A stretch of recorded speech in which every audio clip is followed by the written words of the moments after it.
Betrayal can weigh as much as a nuclear bomb's explosion, especially when done during war, and it's not only seen on Great Gatsby-inspired movies, but also on history itself. Number 1. The Battle of Hong Kong. The Battle of Hong Kong, fought during the early stages of World War II, stands as a poignant chapter in the history of betrayal and sacrifice. Lasting from December 8th to December 25th, 1941, this conflict unfolded against the backdrop of global turmoil and geopolitical maneuvering. The betrayal in the Battle of Hong Kong is a multifaceted tale that involves military strategy, diplomatic complexities, and the undeniable human cost of war. At the heart of the betrayal lies the swift and overwhelming Japanese invasion of Hong Kong. The attack came on the same day as the infamous attack on Pearl Harbor, catching the British and Canadian defenders off guard. The strategic significance of Hong Kong as a British colony in the Far East made it a target for Japanese expansion. The defenders, comprising mainly British, Canadian, and Indian troops, found themselves facing a relentless and well-coordinated assault. One facet of the betrayal stems from the inadequate preparation and intelligence failures on the part of the British. Despite mounting tensions in the region, Hong Kong was ill-equipped and undermanned to face a determined enemy. The garrison, numbering around 14,000, faced an overwhelming Japanese force of over 50,000 troops. The lack of proper fortifications, coupled with a misjudgment of the enemy's capabilities, set the stage for a betrayal that unfolded on the battlefield. Adding to the complexity of the betrayal was the diplomatic backdrop. In the weeks leading up to the invasion, British authorities had been engaged in negotiations with the Japanese to maintain neutrality in the Pacific. The hope was to avoid conflict and focus on the war in Europe. However, these diplomatic efforts proved futile as the Japanese forces, intent on expanding their empire, initiated a surprise attack on Hong Kong. As the battle raged on, another layer of betrayal emerged: the sacrifice of the defenders. Cut off from reinforcements and facing overwhelming odds, the British and Allied troops fought valiantly against the Japanese onslaught. However, their efforts were ultimately in vain. The betrayal was not just in the inadequate preparation, but in the fact that these soldiers were sent into battle with little chance of success, serving as pawns in a larger geopolitical game. The betrayal extended beyond military strategy to the treatment of prisoners of war. The fall of Hong Kong led to the capture of thousands of Allied soldiers who endured horrific conditions in Japanese prisoner of war camps. The brutality they faced, marked by forced labor, malnutrition, and torture, added another layer to the narrative of betrayal. While the Battle of Hong Kong showcased the resilience and courage of the Allied forces, it also highlighted the betrayal by those in power who failed to adequately protect and support their troops. The sacrifice of the defenders, many of whom faced a brutal fate in captivity, underscores the human cost of geopolitical miscalculations and strategic blunders. In the aftermath of the Battle of Hong Kong, the city underwent a period of Japanese occupation until 1945, when Allied forces reclaimed it. The scars of the conflict, both physical and psychological, lingered long after the war ended. The betrayal on the battlefield had lasting repercussions, shaping the historical narrative of Hong Kong and serving as a reminder of the human toll of war. Number 2. Arnold's treason. Benedict Arnold, a once revered general in the Continental Army, left an indelible mark on American history through his shocking betrayal during the American Revolutionary War. This act of treachery, motivated by personal grievances and financial troubles, had far-reaching consequences for the American forces and left an enduring legacy of mistrust within the Continental Army. Before his fall from grace, Benedict Arnold was a distinguished military officer, known for his valor and leadership on the battlefield. His early successes included the capture of Fort Ticonderoga in 1775 and a crucial role in the Battle of Saratoga in 1777, where he earned the reputation as a skilled and fearless commander. Arnold's contributions were vital in bolstering American morale during the early years of the Revolutionary War. However, despite his military successes, Arnold faced numerous challenges. His accomplishments were often overshadowed by political rivalries and personal animosities within the Continental Congress. Arnold's frustration grew as he felt undervalued and underappreciated, leading to a sense of bitterness that would ultimately play a significant role in his betrayal. Arnold's motivations for betrayal were deeply rooted in personal grievances and financial troubles. Facing mounting debt and unable to support his extravagant lifestyle, Arnold sought opportunities to improve his financial situation. Additionally, he felt slighted by Congress, which repeatedly passed him over for promotions and failed to acknowledge his sacrifices on the battlefield. In 1779, Arnold was appointed military governor of Philadelphia, a city occupied by British forces. This position provided him with an opportunity to exploit his authority for personal gain. Arnold engaged in illicit business dealings, accepting bribes and kickbacks in exchange for favors and lucrative contracts. The financial windfall he sought, however, was insufficient to alleviate his mounting debts.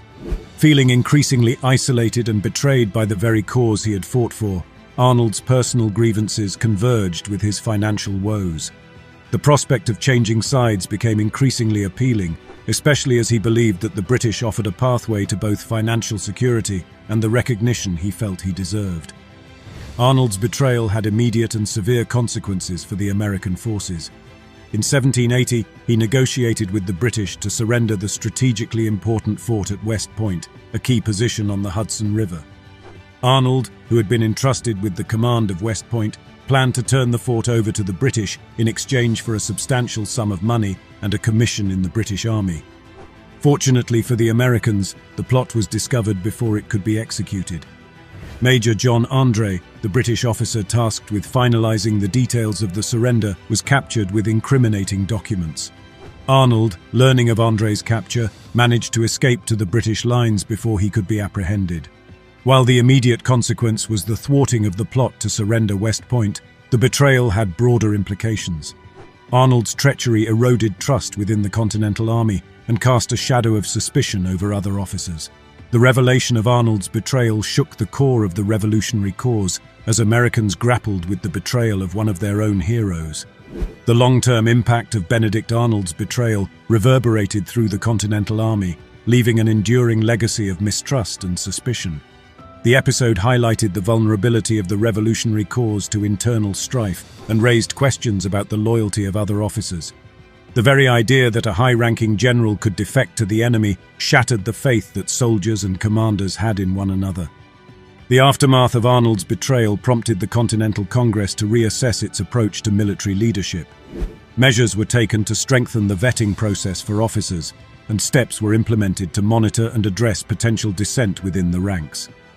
The incident left an enduring scar on the psyche of the Continental Army, as soldiers and officers alike grappled with the realization that their cause was not immune to internal betrayal. The betrayal of Benedict Arnold remains a cautionary tale in American history, emphasizing the fragility of trust within a military organization. It serves as a reminder that even the most celebrated figures can succumb to personal grievances and temptations, potentially jeopardizing the very ideals they once fought for. Arnold's legacy is one of infamy, a stark contrast to the heroism that characterized his early military career, and a testament to the enduring consequences of betrayal during a critical juncture in the American Revolutionary War. Number 3. Operation Catapult. The attack on Mers el-Kabir, occurring on July 3, 1940, stands as a controversial and tragic episode in the early stages of World War II. This naval engagement involved the British Royal Navy's assault on the French fleet stationed at the Mers el-Kabir naval base in Algeria. The attack was fueled by the British government's fear that the powerful French fleet might fall into German hands following the fall of France. The decision to launch the attack, however, is a subject of historical debate, and it raises questions about the complexities of alliances, strategic considerations, and the grim reality of war. As the German blitzkrieg overwhelmed France in 1940, the British government, under Prime Minister Winston Churchill, grew increasingly concerned about the fate of the formidable French fleet. The French Navy possessed one of the most significant naval forces in the world at that time, and there was a legitimate fear that following the armistice between Germany and France, the Germans might seek to requisition or control the French ships. In an attempt to prevent the French fleet from falling into German hands, the British initiated Operation Catapult. On July 3, 1940, a powerful British naval force, including the battleships HMS Hood and HMS Valiant, under the command of Admiral James Somerville, approached the French fleet anchored at Mers el-Kabir. The British government presented the French Admiral, Marcel Bruno Guiensoul, with three options: join the British forces, sail to a British-controlled port, or scuttle the ships to prevent their use by the Germans. These terms were non-negotiable and came with a deadline. The British, in an attempt to demonstrate their sincerity, even dispatched a representative, Captain Cedric Holland, to convey the message to the French. However, the French response was not favourable. Guiensoul, unwilling to comply with the British ultimatum, sought additional time for negotiations. He argued that he could not make such a decision without consulting the Vichy government, which had emerged as the de facto government of unoccupied France. The British, under the pressure of time and their perceived need to neutralise the potential threat, were not willing to extend the deadline. The result was a tragic and controversial confrontation. The British naval force, with a heavy heart, opened fire on the French fleet at Mers el-Kebir. The attack resulted in the sinking of the battleship Bretagne, the damaging of several other ships, and the loss of over 1,000 French sailors. The controversial nature of the attack lies in the fact that these were once comrades in arms, allies now turned adversaries in the brutal calculus of war. The attack on Mers el-Kebir elicited mixed reactions. In Britain, it was seen as a harsh but necessary action to safeguard British interests and prevent the French fleet from falling into German control. However, the French, understandably, viewed it as a betrayal. The attack strained relations between the two nations, and the Vichy government, under Marshal Philippe Pétain, severed diplomatic ties with Britain. The fallout from Mers el-Kebir had broader implications for the conduct of the war. The attack solidified a sense of mistrust among nations already grappling with the complexities of wartime alliances. It underscored the harsh reality that strategic considerations could override historical friendships and alliances when the stakes were high. In hindsight, the attack on Mers el-Kebir remains a subject of historical debate. Some argue that the British government had little choice but to neutralise the potential threat posed by the French fleet, given the uncertainty of the situation in Europe. Others contend that more diplomatic avenues could have been explored to secure the French fleet's cooperation without resorting to force. The attack on Mers el-Kebir, while strategically motivated, reflects the tragic nature of war. It serves as a poignant reminder of the difficult decisions faced by leaders during times of conflict, where loyalty and alliances are tested, and the calculus of war often involves painful choices. The legacy of Mers el-Kebir endures in the annals of history, a somber testament to the complexities and moral dilemmas inherent in the pursuit of strategic objectives during wartime. Number 4. The betrayal behind the fall of Constantinople. The sack of Constantinople in 1204 is a tragic episode in history that encapsulates the betrayal, political machinations, and the devastating consequences of greed and ambition. Occurring during the Fourth Crusade, this event unfolded in a city that had withstood centuries of challenges, only to succumb to a betrayal that echoed through the annals of time. The Fourth Crusade, initially intended to recapture Jerusalem from Muslim control, took a tumultuous turn as a result of financial difficulties and political maneuvering. Western European crusaders, led by knights and nobles, found themselves increasingly indebted to the Republic of Venice, their primary maritime ally. Unable to pay their debts, the Crusaders agreed to divert their military efforts towards Constantinople, the capital of the Byzantine Empire. Betrayal unfolded on multiple fronts in the lead-up to the sack of Constantinople. The Venetians, seeking to capitalize on the Crusaders' financial woes, manipulated the situation to serve their own interests. Doge Enrico Dandolo, the leader of Venice, played a key role in diverting the Crusaders towards Constantinople, exploiting the political chaos within the Byzantine Empire. This diversion marked the first betrayal, as the Crusaders, initially bound by a common cause, were coerced into an alternate path that would lead to the sacking of a Christian city. The second layer of betrayal involved Alexios IV Angelos, the son of a deposed Byzantine emperor, who saw the Crusaders as a means to reclaim his father's throne. Promising vast sums of money and military support, Alexios convinced the Crusaders to assist him in a coup against the reigning emperor, Alexios III Angelos. The Crusaders, driven by their own financial desperation, became unwitting pawns in the power struggles of Byzantine politics. As the Crusaders and Venetians besieged Constantinople in 1203, their initial attempts were thwarted by the city's formidable defenses.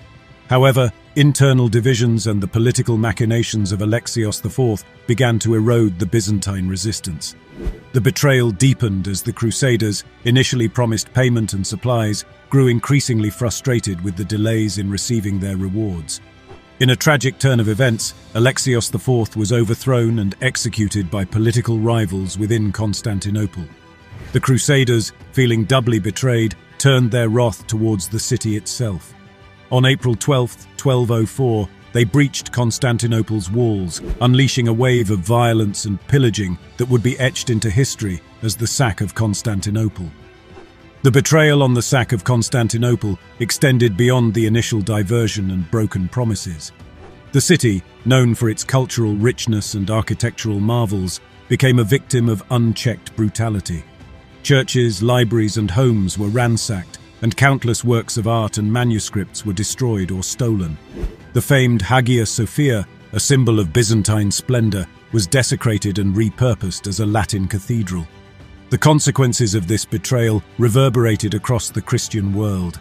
The sacking of a Christian city by fellow Christians shocked and appalled many, leading to strained relations between the eastern and western branches of the Church.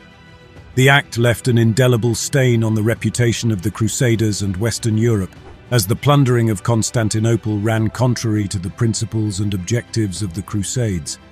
The sack of Constantinople also had lasting geopolitical ramifications. The weakened Byzantine Empire never fully recovered from the devastation, making it more vulnerable to subsequent invasions by the Ottoman Turks. The fall of Constantinople to the Ottomans in 1453, centuries later, can be traced back to the events of 1204. The betrayal on that fateful day had set in motion a chain of events that altered the course of history for the Byzantine Empire. In the aftermath of the sack of Constantinople, remorse and regret plagued some of the Crusaders.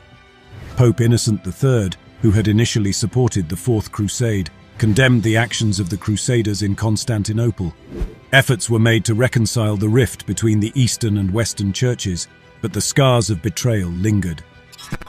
This ends today's video. Don't forget to like and subscribe for more discoveries in time.